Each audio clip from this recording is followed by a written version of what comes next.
ಗುರಿಗಳು ಹಾಗೂ ಅದರ ಮುಂದಿರುವ ಸವಾಲುಗಳು ಪ್ರಜೆಗಳು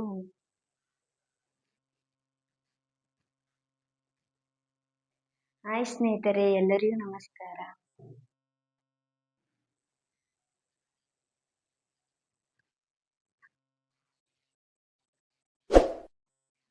ಉದಯವಾಣಿ ಪೇಪರ್.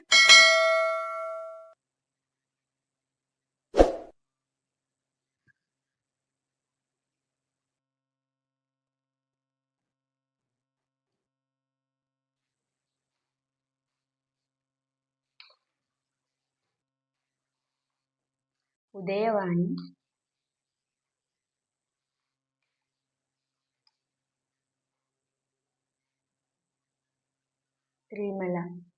ತ್ರಿಮಲ ಶ್ರೀ ವೆಂಕಟೇಶ್ವರ ದರುಶನ ಪಡೆದ ಅನಂತ.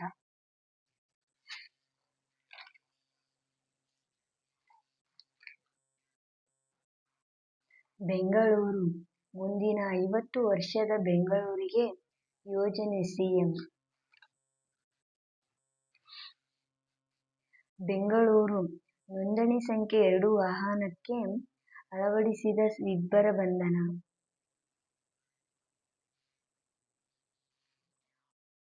ಕುಡಿಯಲು ತಾಯಿ ಹಣ ಕೊಡದಕ್ಕೆ ಲಾರಿ ಚಕ್ರಕ್ಕೆ ಸಿಲುಕಿ ಪುತ್ರ ಆತ್ಮಹತ್ಯೆ.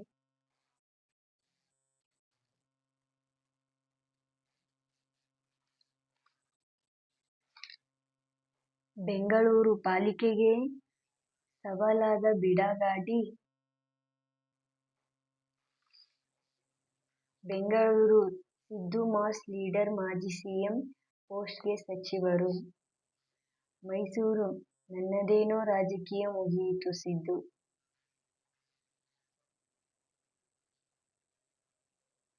ಬೆಂಗಳೂರು ಬೇರೆಯವರಂತೆ ನನ್ನ ಟೀಕಿಸಿದರೆ ನಡೆಯಲ್ಲ ಸಿಎಂ. ಬೆಂಗಳೂರು ಜನರಿಗೆ ತೊಂದರೆಯಾದ್ರೆ ಟೀಕೆ ಎಚ್ಡಿಕೆ.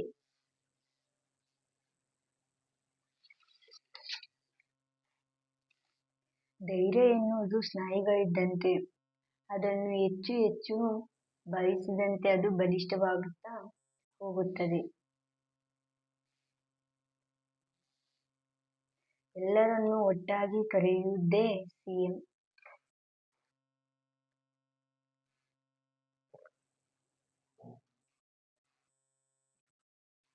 ಬೆಂಗಳೂರು ಶೂ ಎಸೆದವರ ವಿರುದ್ಧ ಕಠಿಣ ಕ್ರಮ, ಸಿಎಂ ಗುಡುವು. ಚಿಕ್ಕಬಳ್ಳಾಪುರ ಪ್ರದೀಪ್ ಈಶ್ವರ್ಗೆ ಶೂ ಎಸೆದ 4 ಆರೋಪಿಗಳ ಸೆರೆ.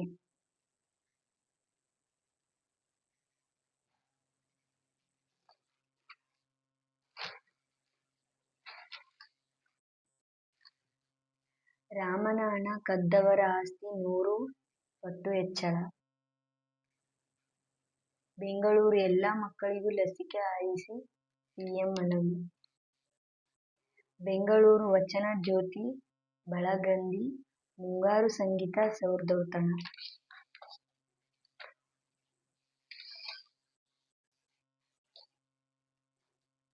ಸತತ 7 ವಿಶ್ವಕಪ್ ಪಂದ್ಯಗಳಲ್ಲೂ ಗೋಲ್, ಮೆಸ್ಸಿ ಮೊದಲ ಆಟಗಾರ.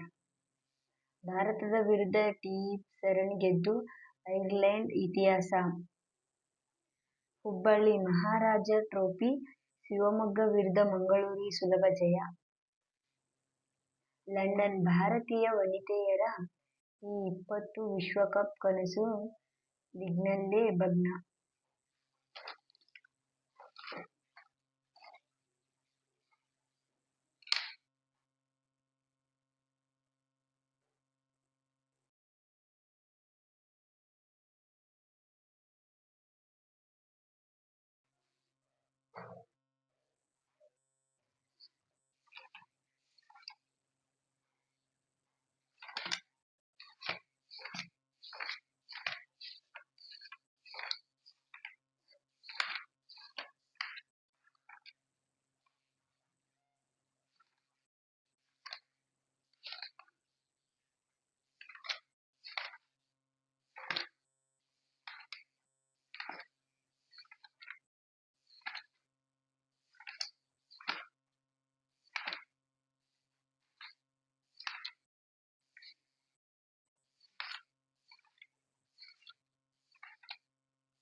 ಚಿಕ್ಕ ಸಮೂಹಗಳು ಮತ್ತು ಬೃಹತ್ ಸಮೂಹಗಳು. ಗಾತ್ರವನ್ನು ಆಧಾರವಾಗಿ ಇಟ್ಟುಕೊಂಡು ಫಿಮೇಲ್ ಸಮೂಹಗಳನ್ನು ಚಿಕ್ಕ ಸಮೂಹಗಳು ಎಂದು ಕರೆಯುತ್ತಾರೆ. ಸ್ನೇಹಿತರ ಗುಂಪು, ಸಮವಯಸ್ಕರ ಸಮೂಹ, ಮಕ್ಕಳ ಆಟದ ಗುಂಪು, ಕೆಲಸಗಾರರ ನಡುವೆ ಕಾಣುವ ಚಿಕ್ಕ ಮಿತ್ರರ ಕೂಟಗಳು ಇತ್ಯಾದಿ. ಬೃಹತ್ ಸಮೂಹಗಳು ಉದಾಹರಣೆಗೆ ಬೃಹತ್ ಗಾತ್ರದ ರಾಜಕೀಯ ಪಕ್ಷಗಳು, ಧಾರ್ಮಿಕ ಸಂಘಗಳು, ವೃತ್ತಿ ಸಂಘಟನೆಗಳು, ಧಾರ್ಮಿಕ ಸಂಘಟನೆಗಳು ಇತ್ಯಾದಿ. ಪ್ರಾಥಮಿಕ ಸಂಬಂಧಗಳ ಪ್ರಾಧಾನ್ಯತೆ, ಚಿಕ್ಕ ಗಾತ್ರ, ಭೌತಿಕ ಸಾಮೀಪ್ಯ, ಸಮೂಹದ ಶಾಶ್ವತೆ, ಸಾಮಾನ್ಯ ಹಿನ್ನೆಲೆ, ಹಿತಾಸಕ್ತಿಗಳಲ್ಲಿ ಸಮಭಾಗಿತ್ವ.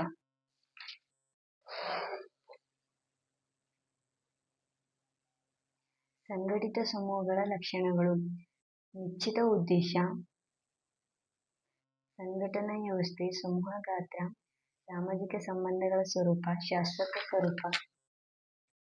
ಅಸಂಘಟಿತ ಸಮೂಹಗಳು ಯಾವುದೇ ರೀತಿಯ ಸಂಘಟನಾತ್ಮಕ ವ್ಯವಸ್ಥೆಯನ್ನು ಹೊಂದಿರದೇ ಇರುವ ಸಮೂಹಗಳನ್ನು ಸಂಘಟಿತ ಸಮೂಹಗಳೆಂದು ಕರೆಯಬಹುದು. ಉದಾಹರಣೆಗೆ ಸಾರ್ವಜನಿಕರು, ವಿಪಕ್ಷ ವರ್ಗ. ಅಸಂಘಟಿತ ಸಮೂಹಗಳ ಲಕ್ಷಣಗಳು: ಸಂಘಟನೆ ಇಲ್ಲದಿರುವುದು, ಅಲ್ಪಕಾಲಿಕ ಅಸ್ತಿತ್ವ, ಸುಸಂಘಟಿತವಾಗಿರುವ ಸಾಮಾಜಿಕ ಅಂತಕ್ರಿಯೆ. ಸಾಮಾಜಿಕ ನಿಯಂತ್ರಣದ ಉದ್ದೇಶಗಳು: ಸಮಾಜದ ಸದಸ್ಯರುಗಳ ವರ್ತನೆಯನ್ನು ಮತ್ತು ಚಟುವಟಿಕೆಗಳನ್ನು ನಿಯಂತ್ರಿಸುವುದು ಮತ್ತು ಸಂಬಂಧಗಳನ್ನು ಕ್ರಮಬದ್ಧಗೊಳಿಸುವುದೇ ಸಾಮಾಜಿಕ ನಿಯಂತ್ರಣದ ಸಾಮಾನ್ಯ ಕಾರ್ಯ ಎನ್ನಬಹುದು.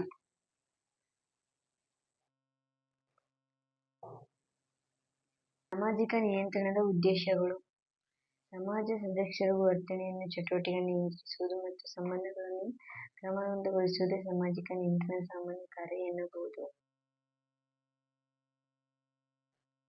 ಔಪಚಾರಿಕ ನಿಯಂತ್ರಣ. ಔಪಚಾರಿಕ ನಿಯಂತ್ರಣ ಎನ್ನುವುದು ಉದ್ದೇಶಪೂರ್ವಕವಾಗಿ ಹಾಗೂ ಯೋಜಿತವಾಗಿ ಸ್ಥಾಪಿತವಾದ ಹಾಗೂ ನಿಶ್ಚಿತ ಮತ್ತು ನಿಗದಿತ ಕ್ರಮ, ವಿಧಾನ ಹಾಗೂ ಸಾಧನಗಳನ್ನೊಳಗೊಂಡ ಸಾಮಾಜಿಕ ನಿಯಂತ್ರಣದ ರೂಪವಾಗಿದೆ. ಉದಾಹರಣೆ ಕಾನೂನು ಶಾಸನ, ಪೊಲೀಸು, ನ್ಯಾಯಾಲಯ, ಶಾಲೆ. ಲೋಕರೂಢಿ ಅನೌಪಚಾರಿಕತೆ ಸಾಮಾಜಿಕ ನಿಯಂತ್ರಣದ ಪ್ರಮುಖ ಸಾಧನವಾಗಿದೆ ಎಂಬ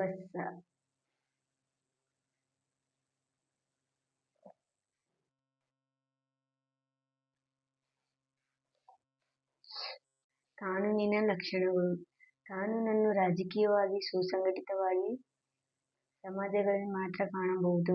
ಕಾನೂನುಗಳು ಮಾನವ ವರ್ತನೆಗೆ ಸಂಬಂಧಿಸಿದ ನಿಯಮಗಳಾಗಿದ್ದು, ರಾಜ್ಯಶಕ್ತಿಯಿಂದ ತನ್ನ ಪ್ರಜೆಗಳಿಗಾಗಿ ರಚಿಸಲ್ಪಟ್ಟಿವೆ. ಕಾನೂನುಗಳು ಮಾನವ ಉದ್ದೇಶಪೂರ್ವಕವಾದ ಚಿಂತನೆಯಿಂದ ಮತ್ತು ಜಾಗರೂಕತೆಯಿಂದ ಮಾಡಲಾದ ಯೋಜನೆಯಿಂದ ಮಾಡಿದ ನಿಯಮಗಳಾಗಿರುತ್ತವೆ ವಿನಃ ಇದ್ದಕ್ಕಿದ್ದಂತೆ ಕಾಣಬಹುದಾದ ಸ್ವರೂಪಗಳಲ್ಲ. ಕಾನೂನು ಸ್ಪಷ್ಟತೆ ಗುಣಗಳನ್ನು ಹೊಂದಿರುತ್ತದೆ. ಕಾನೂನು ಉಲ್ಲಂಘನೆಗೆ ಶಿಕ್ಷೆ ಕಡ್ಡಾಯ. ಸಾಮಾಜಿಕ ಅಂತಕ್ರಿಯೆಯ ವ್ಯಾಖ್ಯಾನಗಳು: ಅಯಾನ್ ರಾಬರ್ಟ್ಸನ್ ಜನರು ಇತರರೊಂದಿಗೆ ಕ್ರಿಯೆಗಳಲ್ಲಿ ತೊಡಗಿರುತ್ತಾರೆ. ಅವರ ಕ್ರಿಯೆಗಳು ಪ್ರತಿಸ್ಪಂದನವನ್ನು ಅಥವಾ ಪ್ರತಿಕ್ರಿಯೆಯನ್ನು ತೋರುವುದನ್ನು ಸಾಮಾಜಿಕ ಅಂತಕ್ರಿಯೆ ಎನ್ನಬಹುದು.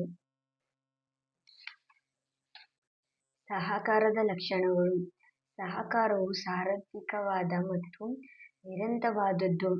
ಸಾಮಾನ್ಯ ಉದ್ದೇಶಗಳ ಗ್ರಹಿಕೆ, ಸಾಮಾನ್ಯ ಪ್ರತಿಫಲಕ್ಕಾಗಿ ಕೂಡಿ ದುಡಿಯುವಿಕೆ. ಸಹಕಾರ ಯಾವಾಗಲೂ ಸ್ವಾರ್ಥರಹಿತವಾಗಿರುತ್ತದೆ ಎನ್ನುವಂತಿಲ್ಲ.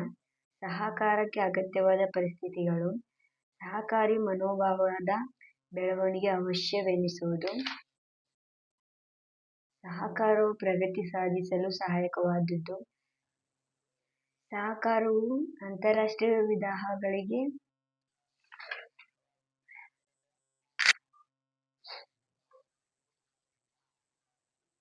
ಸ್ಪರ್ಧೆಯ ಲಕ್ಷಣಗಳು: ಸ್ಪರ್ಧೆ ಮತ್ತು ಕೊರತೆ, ಸ್ಪರ್ಧೆ ಮತ್ತು ಸಂಪತ್ತು. ಸ್ಪರ್ಧೆಯು ಸರ್ವವ್ಯಾಪಕವಾದುದು. ಸ್ಪರ್ಧೆಯು ನಿರಂತರವಾದುದು. ಸ್ಪರ್ಧೆಯು ಗತಿಶೀಲವಾಗಿದೆ. ಸ್ಪರ್ಧೆಯು ನಿಯಮಗಳಿಗೆ ಬದ್ಧವಾಗಿದೆ. ಸ್ಪರ್ಧೆಯು ರಚನಾತ್ಮಕವಾಗಿರಬಹುದು, ಇಲ್ಲವೇ ವಿನಾಶಾತ್ಮಕವಾಗಿರಬಹುದು. ವ್ಯಕ್ತಿತ್ವ ಮತ್ತು ವೈಯಕ್ತಿಕ ಸ್ಪರ್ಧೆ, ಆರ್ಥಿಕ ಸ್ಪರ್ಧೆ, ರಾಜಕೀಯ ಸ್ಪರ್ಧೆ, ಸಾಂಸ್ಕೃತಿಕ ಸ್ಪರ್ಧೆ, ಜನಾಂಗೀಯ ಸ್ಪರ್ಧೆ.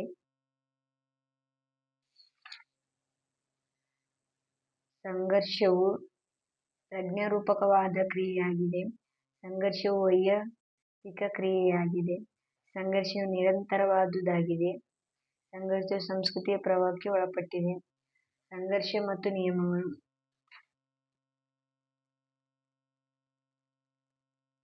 ವ್ಯಕ್ತಿಗಳ ವಿಭಿನ್ನ ದೃಷ್ಟಿಕೋನಗಳು, ಸಾಂಸ್ಕೃತಿಕ ವ್ಯತ್ಯಾಸಗಳು, ಆಸಕ್ತಿಗಳ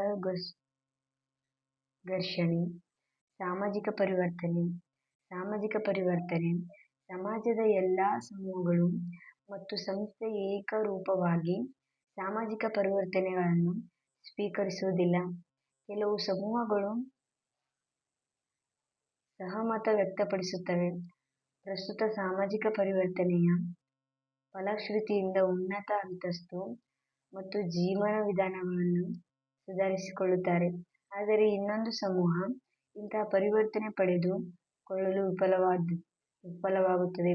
ಇದರಿಂದ ಸಮಾಜದಲ್ಲಿ ಹಿಂಬಳುಕೆ ಮಕ್ಕಳ ನಡುವೆ ಸಂಘರ್ಷಗಳು ಭೌತಿಕ ಪರಿವರ್ತನೆಯಿಂದ ಸಂಭವಿಸುತ್ತವೆ.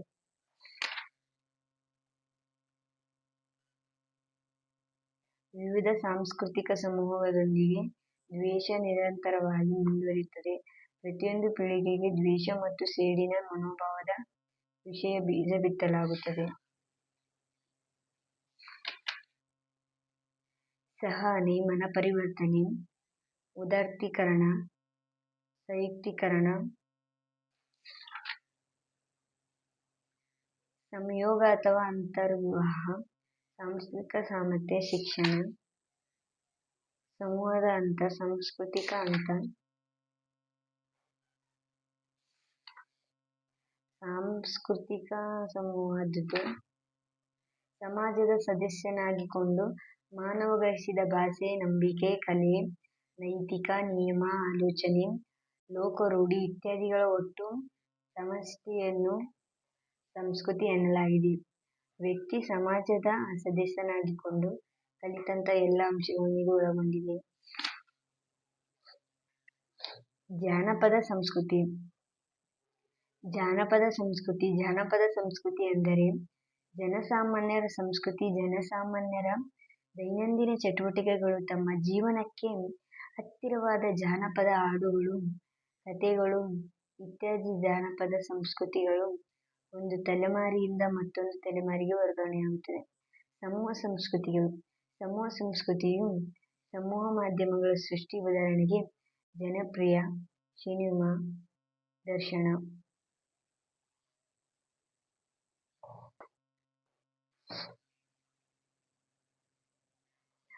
ರಾಜ್ಯಶಾಸ್ತ್ರದ ಸ್ವರೂಪ. ಅರಿಸ್ಟಾಟಲ್ ಅವರ ಪ್ರಕಾರ ಮಾನವ ಸ್ವಭಾವತಃ ಸಮಾಜಜೀವಿ, ಸಂಘಜೀವಿ.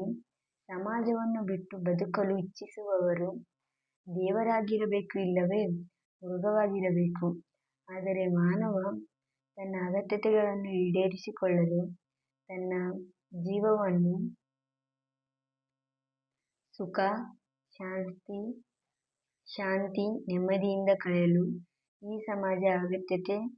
ಮಾನವ ಸಮಾಜಜೀವಿಯಾಗಿರುವಂತೆ ರಾಜಕೀಯ ಜೀವಿಯೂ ಆಗಿರುವನು. ಕೆಲವು ರಾಜಕೀಯ ಚಿಂತಕರಾದ ಅರಿಸ್ಟಾಟಲ್, ಬೌಂಡಿನ್, ಹಾಬ್ಸ್, ಮೆಕಾವಲಿ ರಾಜ್ಯಶಾಸ್ತ್ರವು ಒಂದು ವಿಜ್ಞಾನ ಎಂದು ಹೇಳಿದ್ದಾರೆ.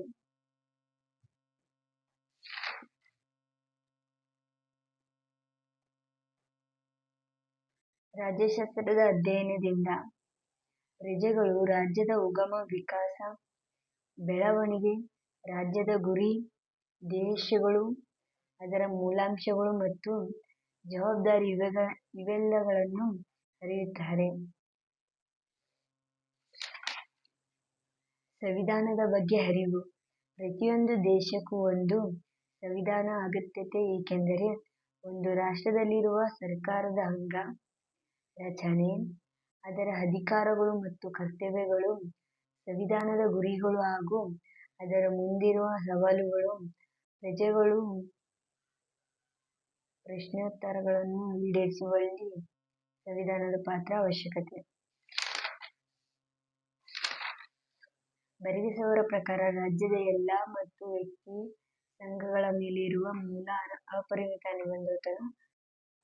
ಅವರ ಪ್ರಕಾರ ಬರೆದಿಸುವವರ ಪ್ರಕಾರ ರಾಜ್ಯದ ಎಲ್ಲ ವ್ಯಕ್ತಿ ಮತ್ತು ಸಂಘಗಳ ಮೇಲೆ ಇರುವ ಮೂಲ ಅಪರಿಮಿತ ಅನಿರ್ಬಂಧಿತ ಅಧಿಕಾರವೇ ಪರಮಾಧಿಕಾರ. ಕಾನೂನು, ರಾಷ್ಟ್ರೀಯ ಕಾನೂನು, ಅಂತಾರಾಷ್ಟ್ರೀಯ ಕಾನೂನು, ಸಂವಿಧಾನಾತ್ಮಕ ಕಾನೂನು, ಸಾಧಾರಣ ಕಾನೂನು, ಸಾರ್ವಜನಿಕ ಕಾನೂನು, ಖಾಸಗಿ ಕಾನೂನು, ಆಡಳಿತಾತ್ಮಕ ಕಾನೂನು, ಸಾಮಾನ್ಯ ಕಾನೂನು. ಭಾರತದ ವಿಧಗಳು: ನೈಸರ್ಗಿಕ ಸ್ವಾತಂತ್ರ್ಯ, ನಾಗರಿಕ ಸ್ವಾತಂತ್ರ್ಯ, ರಾಜಕೀಯ ಸ್ವಾತಂತ್ರ್ಯ, ಆರ್ಥಿಕ ಸ್ವಾತಂತ್ರ್ಯ, ರಾಷ್ಟ್ರೀಯ ಸ್ವಾತಂತ್ರ್ಯ. ಸಮಾನತೆಯ ವಿಧಗಳು: ನೈಸರ್ಗಿಕ ಸಮಾನತೆ, ನಾಗರಿಕ ಸಮಾನತೆ, ರಾಜಕೀಯ ಸಮಾನತೆ, ಆರ್ಥಿಕ ಸಮಾನತೆ. ನಾಗರಿಕ ಹಕ್ಕುಗಳು: ಜೀವಿಸುವ ಹಕ್ಕು, ಕುಟುಂಬದ ಹಕ್ಕು, ಸ್ವಾತಂತ್ರ್ಯದ ಹಕ್ಕು, ಸಮಾನತೆಯ ಹಕ್ಕು, ಮಾತನಾಡುವ ಹಕ್ಕು. ಆರ್ಥಿಕ ಹಕ್ಕುಗಳು: ಆಸ್ತಿಯ ಹಕ್ಕುಗಳು, ಒಪ್ಪಂದದ ಹಕ್ಕು, ವಿರಾಮ ಮತ್ತು ವಿಶ್ರಾಂತಿ, ಭೌತಿಕ ಸುಭದ್ರತೆಯ ಹಕ್ಕು. ಸಂವಿಧಾನ ಎಂಬ ಪದವು ಲ್ಯಾಟಿನ್ ಪದವಾದ ಕಾನ್ಸ್ಟಿಟ್ಯೂಟ್ ಎಂಬ ಪದದಿಂದ ಬಂದಿದೆ. ಯೋಜಿಸು, ನಿಯೋಜಿಸು, ರಚಿಸು ಎಂದರ್ಥ. ಸಂವಿಧಾನವೆಂದರೆ ರಾಜ್ಯ ಮತ್ತು ಸರ್ಕಾರದ ಸಂಘಟನೆ ಸ್ವರೂಪವನ್ನು ವಿವರಿಸುವುದು ಎಂದರ್ಥ.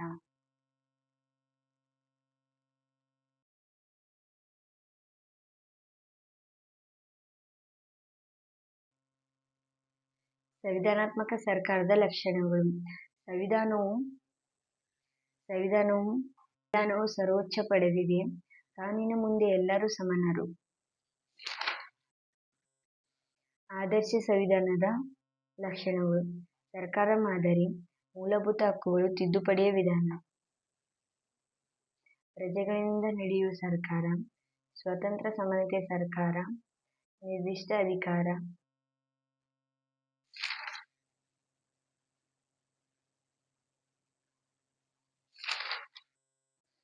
ಸಂವಿಧಾನದ ಶ್ರೇಷ್ಠತೆ: ದ್ವಿಸದನ ಶಾಸಕಾಂಗ ಪದ್ಧತಿ, ವಿಶೇಷ ಮತ್ತು ಸ್ವತಂತ್ರ ನ್ಯಾಯಾಂಗ, ಪ್ರತ್ಯೇಕತೆ. ಸಂಯುಕ್ತ ಸರ್ಕಾರದ ಲಕ್ಷಣಗಳು: ಅಧಿಕಾರ ವಿಭಜನೆ, ದ್ವಿಸರಕಾರಿ ವ್ಯವಸ್ಥೆ, ಲಿಖಿತ ಮತ್ತು ಅನನ್ಯ ಸರ್ಕಾರ.